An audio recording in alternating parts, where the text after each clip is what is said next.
Hello friends, welcome to Amit maths academy. आइए, इस channel पे आप लोग का स्वागत है। आज हम लोग बीएसएससी के वॉल्यूम 2 का सेट 1 करने वाले हैं, जिसमें 16 नंबर क्वेश्चन से स्टार्ट करेंगे, जो कि मैथमेटिक्स का पहला क्वेश्चन।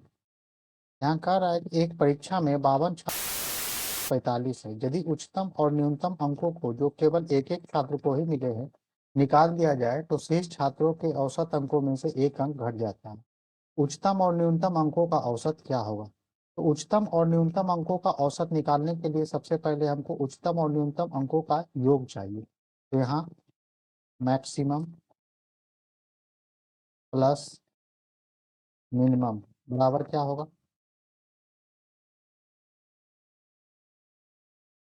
52 × 45 माइनस 50, क्योंकि दो छात्र निकल गए तो 52 में से 2 घट गया तो 50 बचे, और दो छात्र निकलने के कारण औसत में भी एक की कमी आती है, तो जो कि 45 से घटकर कितना हो जाएगा? 44। अब देखिए, 52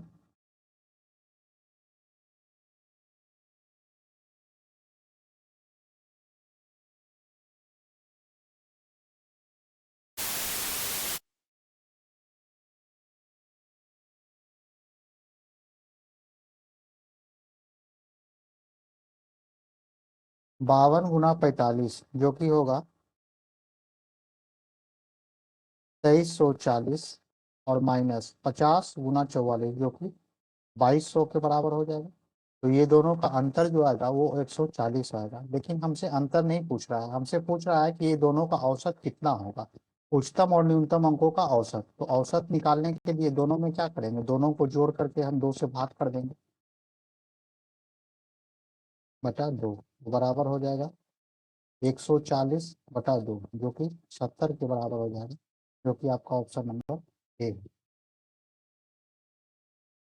क्वेश्चन देखिए, एक वस्तु को 25% और 15% की क्रमिक छूट के बाद 612 रुपये में बेचा जाता है, तो उस वस्तु का अंकित मूल्य क्या होगा? तो अंकित मूल्य यानी कि एमपी 25% और 15% की क्रमिक छूट, तो क्या होगा? एमपी गुना 75/100 गुना 85/100, जो कि बराबर हो जाएगा 612 का। तो 25 से काट दीजिए 3 बार में, 25 से काट दीजिए 4 बार में, 5 से काट दीजिए 17 बार में, 5 से काट दीजिए इसको 20 बार में, और 17 × 51 से ये कट जाएगा कितने बार में? 12 बार में। तो एमटी बराबर क्या हो जाएगा? 12 × 4 × 20, जो कि बढ़ चौके 48 × 93 यानी कि 960 रुपये मिलेंगे, जो कि आपका ऑप्शन नंबर डी है। नेक्स्ट क्वेश्चन देखिए, ये सिंप्लीफिकेशन का क्वेश्चन है, तो सबसे पहले इसको हम सॉल्व कर लेंगे। तो 9 होल 3/4 को लिख सकते हैं 9×4 = 36, 3×39/4 प्लस 6×2/6 डिवाइड कर दिया 12×1 = 13/3 माइनस 2 होल 1/2, 2×2 = 4, 1 5/2 प्लस 3/4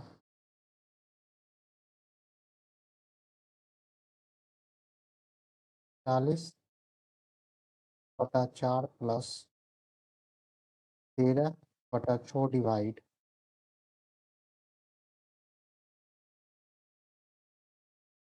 13/3, और ये माइनस 13/4 हो जाएगा। अब इसको देखिए, 39/4 प्लस 13/6 डिवाइड, ये 13/12 हो जाएगा।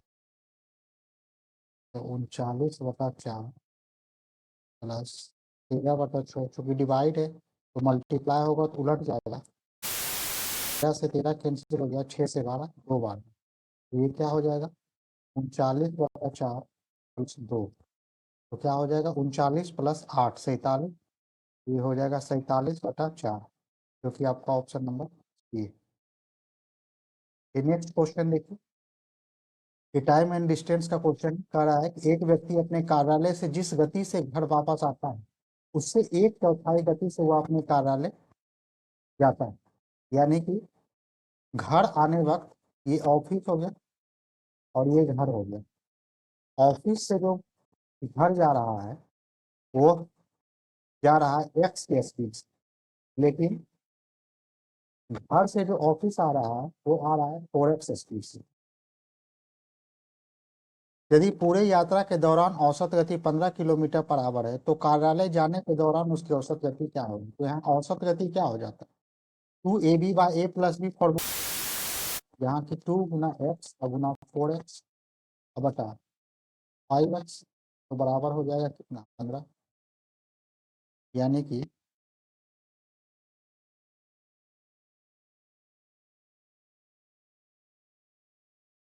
8x² बटा 5x बराबर 15 हो गया। ये एक से x एक बार में कट गया, तो इसका मतलब x बराबर क्या आ गया? 15 पचे 75, 75/8।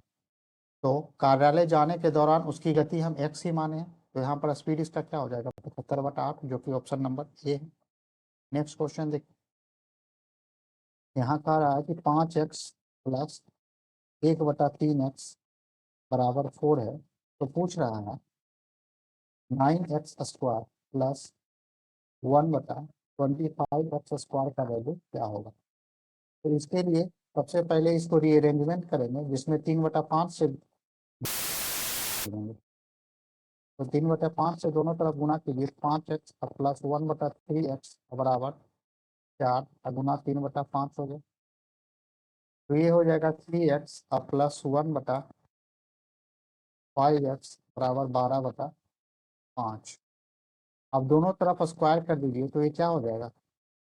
9x² प्लस 1/25x² प्लस 2 × 3 × 1/5 यानी कि 6/5, और ये बराबर हो जाएगा 144/25 के। तो 9x² प्लस 1/25x² जो बराबर होगा वो 144/25 माइनस 6/5 के बराबर होगा, जो कि आपका बराबर हो जाएगा 25। इधर 144 अगर माइनस 25 से 30, ये हो जाएगा 114/25 के बराबर हो जाएगा, जो कि आपका ऑप्शन नंबर डी है। नेक्स्ट क्वेश्चन देखिए, सोनू अपनी आय का 15% बचा लेती है, उसकी आय में 20% की वृद्धि होती है और वह अब भी पहले जितना ही बचत करती हो, तो उसके खर्च में कितने प्रतिशत की वृद्धि हो रही है? इसमें मान लीजिए आय को 100 मान लीजिए, अगर आय 100 है तो बचत कितना हो गया? 15, तो खर्च कितना हो गया? 85। अब बोल रहा है कि उसकी आय में 20% की वृद्धि होती है, तो 100 का 20% वृद्धि हो गया तो ये 120 रुपया हो जाएगा, और बचत अभी भी पहले जितना ही है, तो बचत जो 15 था वो भी 15 ही है। तो अब जो खर्च होगा वो कितना होगा? तो 120 में से 15 घट गया तो 105 बचेगा। तो अब बोल रहा है कि उसके खर्च में कितने प्रतिशत की वृद्धि हो गई, तो यहाँ से देख लीजिए खर्च में वृद्धि कितनी की हो गई? 20 की, और ये किस पर हुआ है? पहले वाले पर हुआ, यानी 85 पर हुआ, तो परसेंटेज वृद्धि क्या होगा? परसेंटेज वृद्धि 20/85 गुना 100। 5 से इसको काट दीजिए, 5 से 4 बार में, 5 से 17 बार में, यानी कि 400/17, 400/17 जो कि बराबर हो जाएगा आपका 23.5% के बराबर, जो कि आपका ऑप्शन नंबर ए है। नेक्स्ट क्वेश्चन देखिए, रीमा ने 2160 रुपया में 48 वस्तुएं बेची और 10% की हानि उठाई, तो 12% का लाभ कमाने के लिए उसे 2016 रुपये में कितनी वस्तुएं बेचनी चाहिए? तो इस क्वेश्चन में सबसे पहले हमें सीपी निकालना पड़ेगा, तो सीपी निकालने के लिए क्या करेंगे? 2160 में हम 48 से डिवाइड कर देंगे, तो एक वस्तु का यहाँ हमको एसपी मिल रहा है। एसपी जब मालूम है और सीपी निकालना है तो 100 ऊपर में 100 से गुना, और नीचे में अगर लाभ है तो जोड़ देते हैं और हानि है तो घटा देते हैं, क्योंकि यहाँ हानि है तो 100 में से 10 कट जाएगा तो 90 बचेगा। एक जीरो से एक जीरो कट गया, फिर कितना बार में कटा? 24 बार, 240 हो गया, और 48 बचे 240, तो 50, सीपी का वैल्यू 50 आया। अब इसकी मदद से हम एसपी निकालेंगे, जो कि 12% का लाभ कर रहा है, तो 50 गुना 112/100, तो 50 दूनी 100, 2 से 112 56 बार, ये 56 आ गया। अब कह रहा है कि 12% का लाभ कमाने के लिए उसे 2016 में कितनी वस्तुएं बेचनी चाहिए? तो वस्तुओं की जो संख्या होगी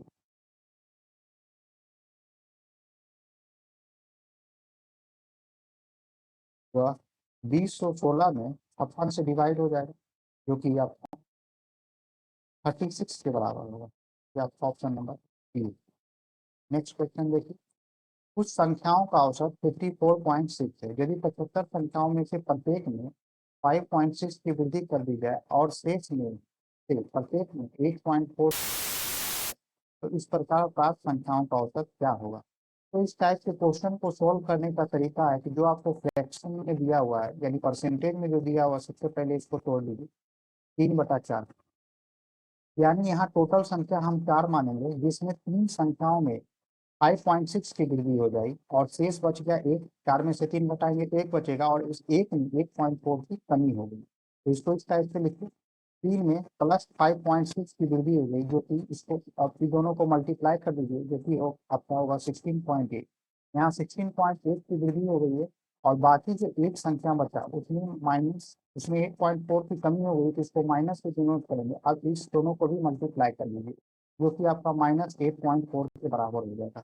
अब इस दोनों को आपस में प्लस माइनस 8 भी होगा तो एक घट जाएगा, जो कि 8.4 के बराबर बचेगा, यानी कि नेट रिजल्ट जो हमारा हुआ है उसमें 8.4 की वृद्धि हो गई है। यानी कि टोटल पे क्या असर करेगा? तो टोटल पे जो असर पड़ेगा 8.4 में हम 4 से डिवाइड कर लेंगे तो 2.1, क्योंकि ये पॉजिटिव में आया है तो यह वृद्धि होगा, तो 2.1 की वृद्धि। तो इस प्रकार प्राप्त संख्याओं को जो औसत होगा वह पहले वाले औसत से कितना ज्यादा होगा? तो पहले वाले औसत कितना था? 54.6 में हम 2.1 ऐड कर देंगे तो 56.7 बच जाएगा, 56.7 होगा, जो कि आपका ऑप्शन नंबर डी।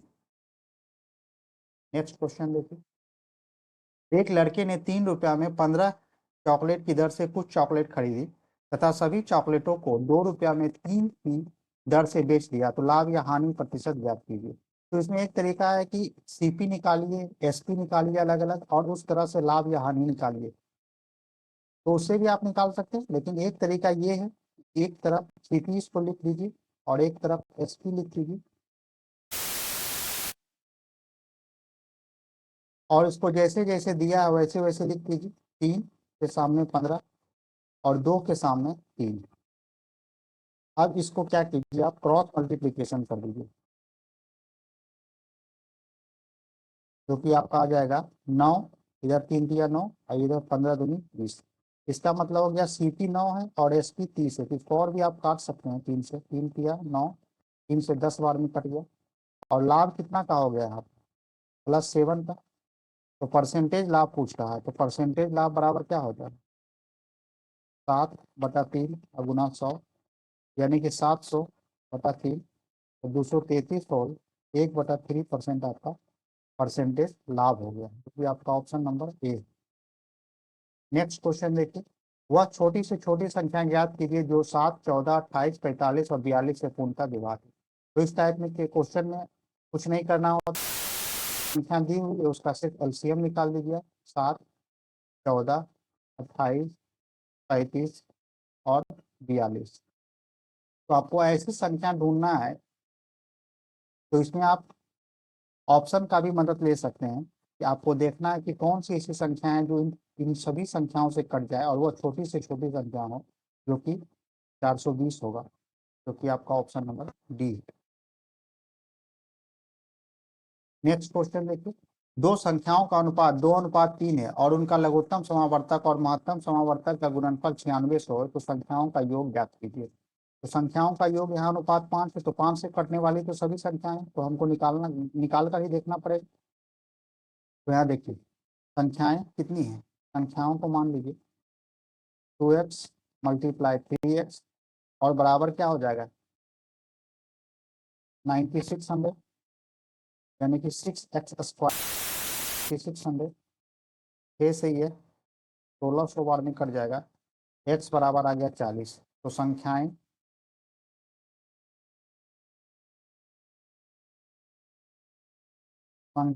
का योग बराबर क्या होगा? 2 3 5 का अनुपात 5 का वैल्यू निकालना है, तो 40 गुना 5 कितना हो जाएगा, 200 के बराबर हो जाएगा, क्योंकि आपका ऑप्शन नंबर सी है। अब ये बोल रहा है 7164 में 7 का स्थानीय मान ज्ञात कीजिए, तो इसमें तो कुछ नहीं है, इसमें 7 का स्थानीय मान ज्ञात करना है, तो जिसका स्थानीय मान ज्ञात करना है उसको पहले लिख दीजिए और उसके बाद जितना अंक तो उतना जीरो लगा दीजिए, क्योंकि आपका ऑप्शन नंबर ये है।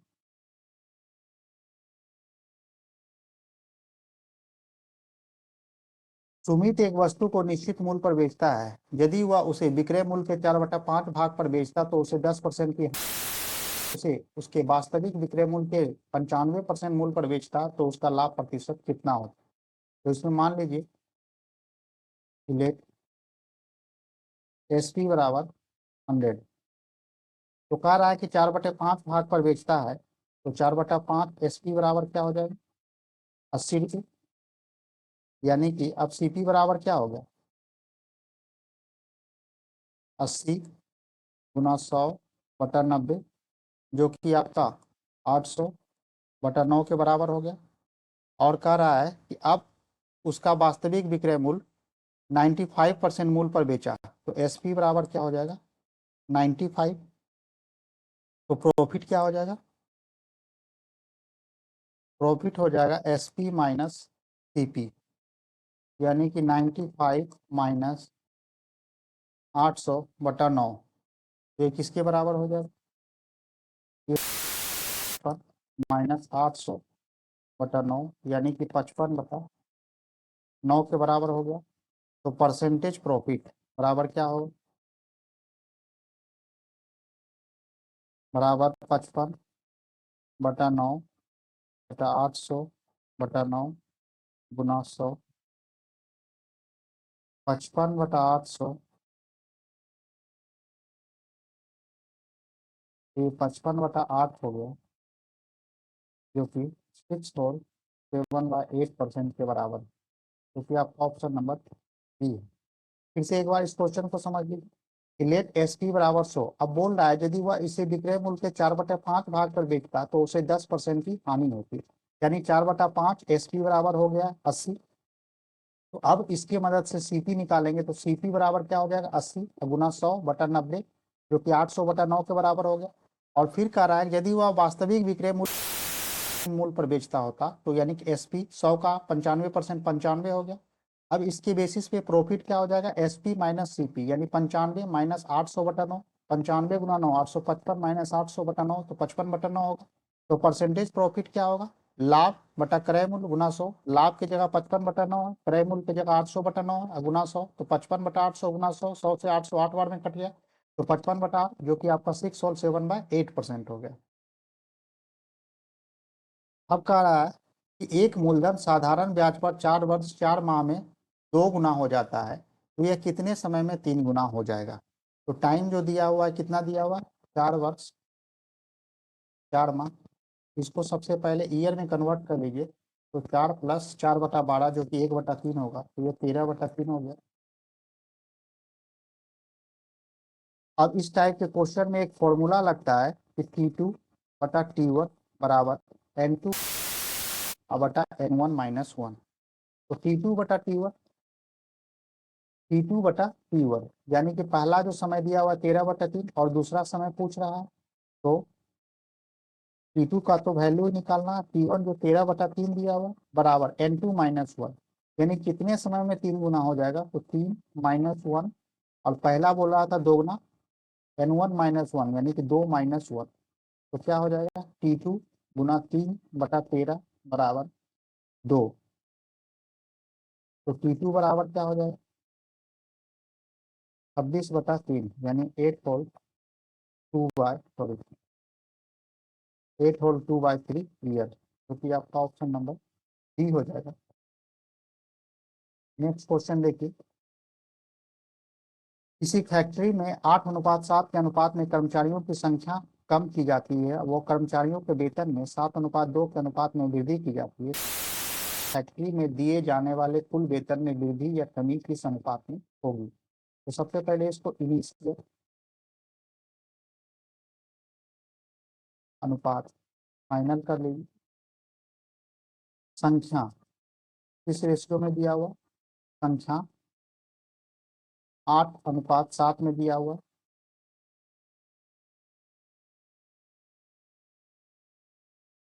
प्रति व्यक्ति वेतन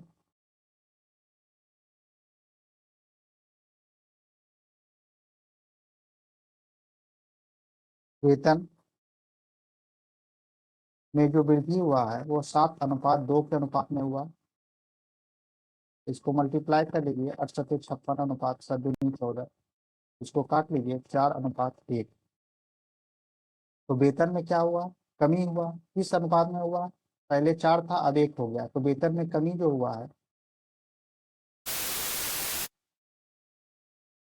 वह 4:1 में हुआ, क्योंकि आपका option number A. Next question देखिए, ए और बी की आय 5:3 के अनुपात में है।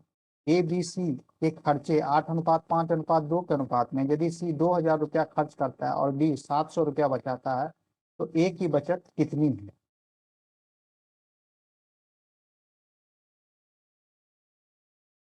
यहाँ ए अनुपात बी के खर्चे का रेशियो क्या है, 5:3। सॉरी,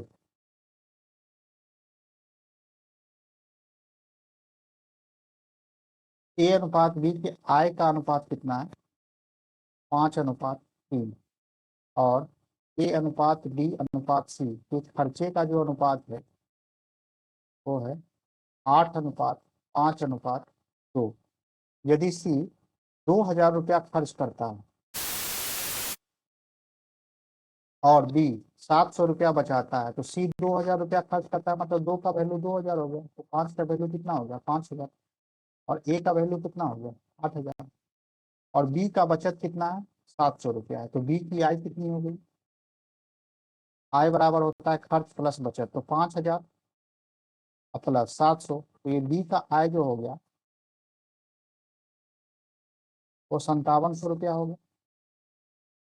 और क्वेश्चन में दिया हुआ है ए और बी का आय का अनुपात 5:3 है, मतलब 3 का वैल्यू 5700 रुपया है, मतलब यहाँ 1900 से गुना होगा, 19×57, तो 5 का वैल्यू क्या होगा, 9500 हो गया।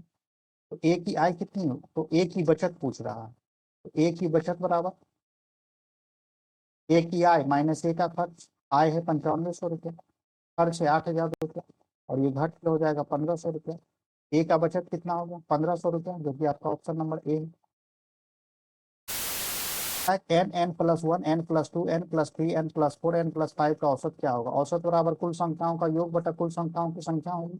तो यहाँ देख लीजिए कुल संख्या कितना है, n+1 plus n+2 plus n+3 plus n+4 और प्लस n+5। कुल की संख्याओं कितनी है, तो n n n n n n 6n हो गए, प्लस 1 2 3 3 3 6 4 10 5 15 बटा 6। इसको डिवाइड कीजिए, 10+15/6 मतलब 2.5, यानी कि 5/2 हो, क्योंकि आपका option number B. 48 number question को देखिए, इस टाइप के क्वेश्चन को आप किस तरह से सॉल्व कीजिएगा। 1/a plus 1/b plus 1/c plus 1/2 बराबर 16/23 है, तो ए बी सी का वैल्यू क्या हो। तो 16/23 को भी लेफ्ट हैंड साइड के फॉर्मेट में लाना पड़ेगा, का कंपेरिजन करना पड़ेगा, तब वहां से जाकर एबीसी का वैल्यू मिलेगा। तो 16/23 को सबसे पहले क्या कीजिए, 1/23/16 कर दीजिए। तो 1/23/16 जो होगा तो क्या होगा, 23/16 को हम लिख सकते हैं 1+7/16। फिर इसको कीजिए 1/1 प्लस 1/16/7। तो 1/1 प्लस 1/16/7 को लिख सकते हैं 2+2/7। और इसके बाद फिर से इसको आप लिख सकते हैं 1/1 प्लस 1/2 प्लस 1/7/2।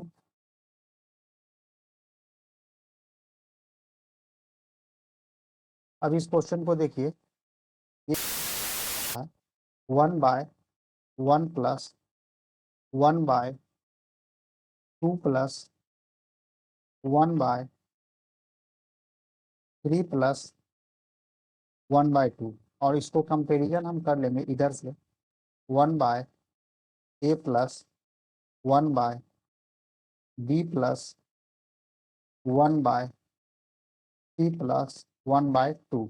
अब ए बी सी से कंपेरिजन करके इधर देखिए, ये ए की जगह है, ये बी की जगह है, और ये सी की जगह है। ए का वैल्यू 1 हो गया, बी का वैल्यू 2 हो गया, और सी का वैल्यू 3 हो गया। अब ए + बी + सी का वैल्यू पूछ रहा है, तो यहाँ से निकाल दीजिए 1 + 2 + 3, जो कि 6 के बराबर हो जाएगा। आपका ऑप्शन नंबर बी है। अब देखिए, ये बार वाला क्वेश्चन है, तो इसमें सिंपल सब्ट्रैक्ट और ऐड करना है। 3.36 का बार प्लस माइनस 2.05 बार प्लस 3 बार, यहाँ दोनों संख्याओं पर बार है सब में, तो इसको ज़्यादा जोड़ने घटाने में दिक्कत नहीं होगा। सिंपल से सब्ट्रैक्ट कर दीजिए। वो 3.36 में से 2.05 घट गया, तो बचेगा 1.31 का बार प्लस 1.33 का बार, जो कि जुटकर हो जाएगा 2.64 का बार, जो कि आपका ऑप्शन नंबर बी है। निम्नलिखित में से कौन सी संख्याएं सही है? ये आपका असेंडिंग और डिसेंडिंग ऑर्डर सजाना है। तो इस टाइप के क्वेश्चन को बनाने के लिए 2/3, 3/5 और 11/15, तो डिनोमिनेटर का आप एलसीएम ले लीजिए। 3 5 15, 3 5 15 का एलसीएम क्या होगा? 15 होगा, और 15 में सबसे मल्टीप्लाई कर दीजिए। तो आप देखिएगा आपका क्वेश्चन बहुत इजीली बन जाएगा। यहाँ देखिए 10, 9 और 11, तो यहाँ पर जो सबसे बड़ा संख्या होगा उसी भिन्न का मान सबसे बड़ा होगा। तो सबसे बड़ा कौन होगा? 11, उसके बाद 9। 11 किसके सामने? 11/15 के सामने। और 10 किसके सामने? 2/3 के सामने। और 9 किसके सामने? 3/5 के सामने। तो सबसे छोटा कौन हो गया? 3/5। फिर उससे बड़ा कौन हो गया? 2/3। फिर उससे बड़ा कौन हो गया? 11/15, जो कि आपका ऑप्शन नंबर डी है। ये क्वेश्चन कह रहा है कि 2/9 और 7/10 दोनों के व्युत्क्रमों के योग का व्युत्क्रम क्या है? तो 2/9 और 7/10 दोनों के व्युत्क्रम का योग का व्युत्क्रम निकालना है। तो 2/9 का व्युत्क्रम क्या है? 9/2।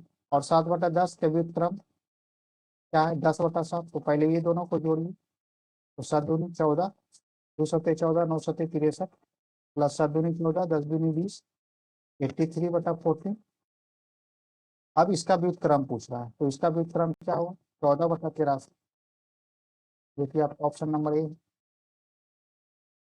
एक संख्या को 5 से तेज बचते हैं, इस संख्या के वर्ग को 5 से भाग देने पर संख्या क्या होगी? तो इसमें सबसे पहले संख्या को सबसे छोटा छोटा संख्या मानने का कोशिश कीजिए। संख्या को मान लीजिए 8, क्योंकि 8 को अगर 5 से भाग देंगे तो 3 से स्थल बचेगा। अब इस संख्या का जो वर्ग होगा वो कितना होगा? 64। अब 64/5 कीजिए, तो शेषफल क्या बचेगा? यहाँ से 4 बचेगा, जो कि आपका ऑप्शन नंबर डी है। इस क्वेश्चन को देखिए, 3/5 का पावर 3 इंटू 3/5 का पावर -2 बराबर 3/5 का पावर 2x-1, तो x बराबर होगा। तो सबसे पहले लेफ्ट हैंड साइड को देखिए, बेस बराबर है तो पावर जुट जाएगा 3/5, और 3 - 6 -3 होगा, और इधर 3/5 का पावर 2x-1, तो 3/5 3/5 कैंसिल होगा। 2x-1 बराबर -3 होगा, तो 2x बराबर 1 - 3 -2 हो जाएगा। x बराबर क्या होगा? -1, क्योंकि आपका ऑप्शन नंबर सी है। 8 + 2√15 का वर्गमूल। 8 + 2√15 को आप इस तरह से भी लिख सकते हैं, 5 + 3 अब +2 इंटू √5 इंटू √3। ये देखिए कहीं ना कहीं a² + b² + 2ab के फॉर्मूला पर आ गया। 5 को लिख सकते हैं आप √5 का स्क्वायर, +3 को लिख सकते हैं √3 का स्क्वायर, अब +2 इंटू √5 इंटू √3, जो कि बराबर हो जाएगा √5 और प्लस √3 के स्क्वायर के। अब इसका वर्गमूल आपको निकालना है, तो वर्गमूल निकालने के लिए पावर 2 को हटा देते हैं, तो वर्गमूल बराबर क्या हो जाएगा? √5 + √3, जो कि आपका ऑप्शन नंबर बी है। जब एक संख्या को 4, 5, 6 और 9 से विभाजित किया जाता है तो प्रत्येक स्थिति में 3 शेषफल प्राप्त होता है। यदि वह 4 अंकों की सबसे छोटी संख्या हो तो उसके अंकों का योग क्या होगा? तो इस टाइप के क्वेश्चन को बनाने के लिए सबसे पहले एलसीएम 4, 5 6 और 9 का, और इसमें किसी कांस्टेंट से गुणा कर देंगे और प्लस में 3 ऐड कर देंगे, क्योंकि हमको 4 अंकों की सबसे छोटी से छोटी संख्या बनाना है। तो इसीलिए इसका एलसीएम कितना होगा? इसका एलसीएम 180 हो जाएगा। 4, 5, 6 और 9 का एलसीएम 180 होगा। 180 के प्लस 3। अब चूंकि 4 अंकों की सबसे छोटी से छोटी संख्या बनाना है, तो के का ऐसा वैल्यू क्या रखें जो कि हमको छोटी से छोटी संख्या मिल जाए। तो के का वैल्यू यहाँ पर आपको के रखना पड़ेगा। 180 गुना 6 प्लस 3, तो 1080 प्लस 3, जो कि 1083 के बराबर हो गया। अब इसके अंकों का योग जो होगा 1 प्लस 8 प्लस 3, 8 3 11 12, जो कि आपका ऑप्शन नंबर सी है। Thanks for watching guys. अगर आपको ये वीडियो अच्छा लगा हो तो please like share and subscribe कीजिए। Thank you.